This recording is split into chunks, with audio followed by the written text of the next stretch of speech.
Hey guys, we're playing Little Nemo Return of Dory for the NES, and I want to talk about E3 and my experience at E3. And I'm here with my friend Super Derek, who you guys might have seen already earlier this week. Good friend of mine. Check him out on the YouTube. So I want to talk about my presence on the E3 floor more than the press conferences, because I feel like all of you guys have heard more than enough of the press conferences. And we're going to maybe switch in between playing. I don't want to play too much, because if I try and play a game, then I get too invested in that, and I don't know what I'm saying. I don't know what I'm saying right now. What I want to talk about mostly is virtual reality, why I think it kind of sucks and why it's a little lame, right now at least, and the new Zelda. And I as I said, I went to E3. Nintendo sent me to E3. I won't be talking biasedly. In fact, I do have some gripes with Nintendo over E3, which I'll talk about. But I want to start with virtual reality and why I think that it was a weird time for me to go to E3. I feel, because the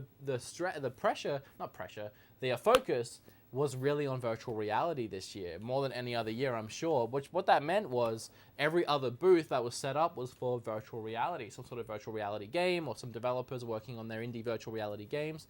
But virtual reality is in a headset with earphones. So I went to this E3 wanting to see all these games that were coming, wanted to visualize it, play it maybe, but with the huge lines that were waiting at every booth, especially for virtual reality, this new technology everyone wanted to play, half the booths you didn't know what the game was.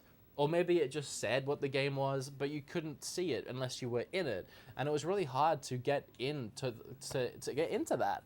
So half of E3 was almost I couldn't see it, and then walking around, there was just so many booths of just 2, 3, 4 people sat there looking around in silence, just sort of weirdly playing a game. And you ever see those old TV shows or movies where they make fun of people in the future playing virtual reality, and it's just someone sat there quietly in a room?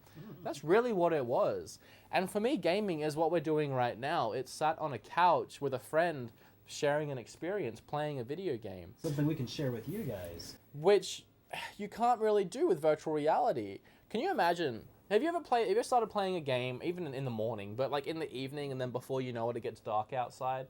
Can you imagine sitting in a room right now playing a game in this virtual reality headset, and then it just getting really late, really dark? It's like middle of the night, and you're still sat there in pitch black, and someone comes home and they just see you sat on the couch in pitch black without turning the lights on, just kind of looking around, and they're like, Derek? Derek?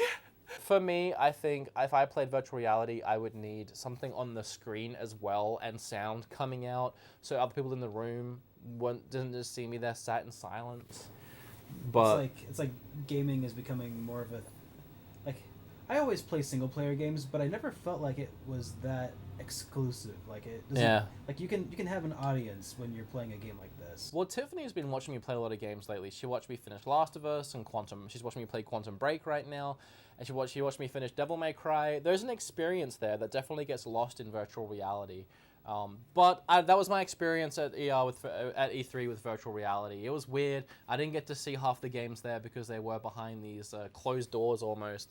And I mean, you had things like Mafia 3 was there and Zelda was there, and they had these huge sets built for the game with these huge TVs playing the game. Mafia 3 had this old looking house, like the building, like you'd see on New Orleans, with a movie theater built inside, which said, Mafia 3 coming soon, with this huge screen, and you got tickets to walk through and see, and they hired actors to read your tarots and read your palms, and they would put on this huge display. And then you go and see Resident Evil for Sony on VR, and it's just one guy sat there in a visor just going. But that's my experience with VR. Now, Zelda.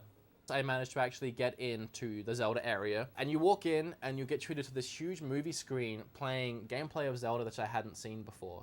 And then once the little movie is over, the screen comes up and you walk through into a Zelda Disneyland, Wonderland, which had a life-size Link from the new game, a life-size Guardian from the new game, which is like 4 times the size of Link. Enemies from the game. It had a cook pot with moving ingredients inside. It was a Disneyland. It looked like you were in the game. It was awesome. And then they had like 100 Wii U set up with LCD screens that you could play the new Zelda. I got to see a lot of the new features in the game, which I want to talk about. But that was my experience with Zelda, was mostly in that amazing room. And I will say that as far as on the floor at E3, at the LA Convention Center for the 3 days that the floor was open, which is after the press conferences finish, Zelda won E3. Now, I know a lot of people that watch the press conferences at home or whatever, and you're there for the games or the systems or whatever.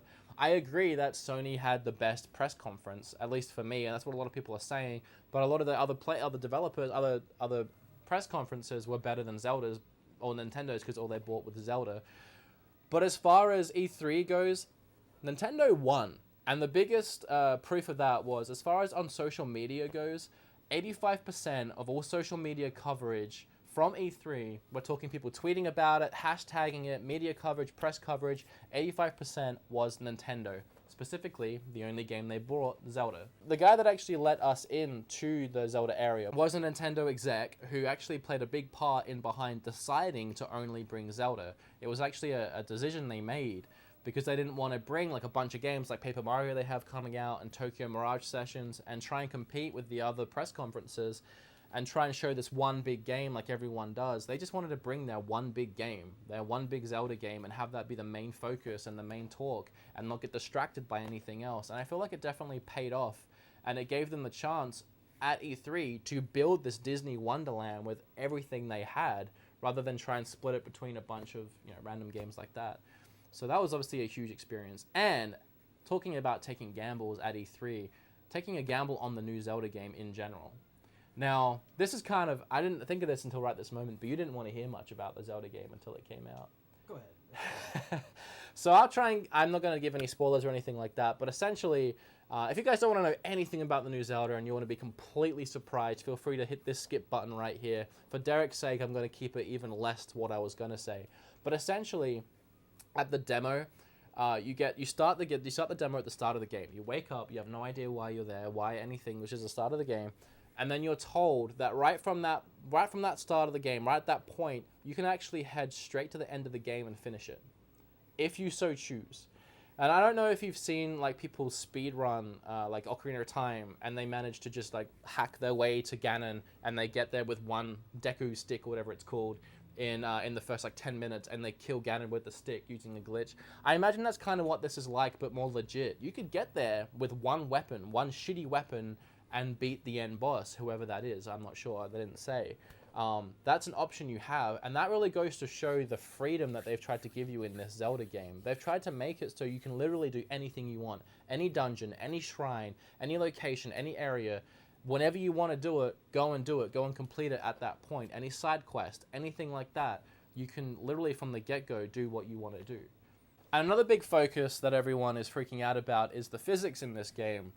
You don't really think of physics being in a Zelda game. You can set fire to like everything. Anything that can be set fireable, you can. And you can then use the updraft from that fire to use your little parachute thing and get some air and momentum. And then in the air, you can use your bow mid-air and shoot at enemies. It's just stuff like that. The creative freedom to take down enemies more than just with a sword. You can get spears. Your weapons break now if you use them too much over time and you have to repair them. You can get customizable armor. You can walk around in your underwear if you want. In cold areas, you need to wear more clothes or else you'll take damage. You can cook and eat in this game. I'm not sure if that means you will lose health if you don't eat over a certain period of time. Obviously, it's more Skyrim-esque, so they have side quests. It's just a really expansive world. Plus, that first area that you could apparently spend 90 minutes on at E3 and not explore the whole thing is 1% of the whole game. 1% of the land of the whole game. So they've always talked about how this game's going to be huge. For example, at very early in, like 2 years ago when the game was first announced, one of the first things I heard was the entire Hyrule in Ocarina of Time, that entire landscape and everything, including the mountains and everything like that in that Ocarina of Time, that size of that game, Ocarina of Time, was the size of one big dungeon in the new Zelda. So that is so they're trying to really stress that as this is going to be a huge game. So for the first time since Wind Waker, I think this is going to be the very first innovative Zelda since Wind Waker. And I love Zelda, and they could keep putting out Zelda games every year, and I would keep playing them, and they're always fantastic. But I don't know about you, but since Wind Waker, I've always hoped that the next iteration was going to be something new, something exciting. When you say that Wind Waker was innovative, I don't want to be contrarian, but I still felt like that game was pretty well derivative of Ocarina of Time. Not that there's anything wrong with either of those games, I think the but biggest I mean, the boat was a little bit different, right? the biggest innovation in that really was giving you a sense of an extreme open world when it really wasn't that open, but they really gave you the feeling that it was, and they made a lot of random locations that you could do in a lot of random orders. It wasn't like a set path. And there was obviously it was on open water, it was on open sea, and there was a lot of varying features like the actual Wind Waker, whatever that thing was called, and a lot of the items and stuff like that are very different. But I agree in the fact that this is a bigger step up than Wind Waker was. It really looks. It's like a huge change. It's a huge gamble, and it leads for more exciting things in the future. If it pays off, who knows where Zelda will be in 5 years from now, in 10 years from now. I'm happy that it's not as static as it has been, just sort of same old, same old. I really like Skyward Sword as well. I'm one of the few people that I found that actually really enjoyed that game. I liked it. But I'm very glad that it is changing as much as it has been.